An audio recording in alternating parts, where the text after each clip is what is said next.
Coating করার কারণ হচ্ছে যাতে আমার যেটা মেইন ফিনিশিং আছে ওটা যাতে দেখতে সুন্দর হয়। যার কারণে আমি নরমাল ফিনিশিংটা করেই হচ্ছে ফ্রিজের মধ্যে সেট হতে দিয়ে দিই।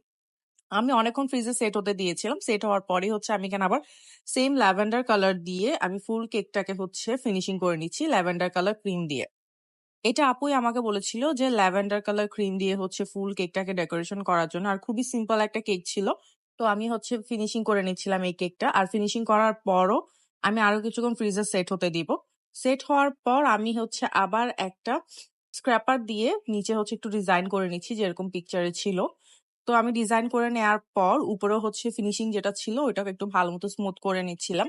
আর এই কেকটাও কিন্তু আমি ৫ থেকে ৬ দিন পরই বানাচ্ছি। যেহেতু আমি এখন কেকের অর্ডার নিচ্ছি না। এই ফুল মাসিক হচ্ছে আমি কোন রকমের কেকের অর্ডার নেইনি। খুবই কম নিয়েছি। হয়তো হাতে গোনা ২-১ টা নিয়েছিলাম। তো এটাও হচ্ছে সেরকম যে লাস্টে একটা কেকের অর্ডার আসছিল। তো ওইটা আমি নিয়েছিলাম। আপুর অনেক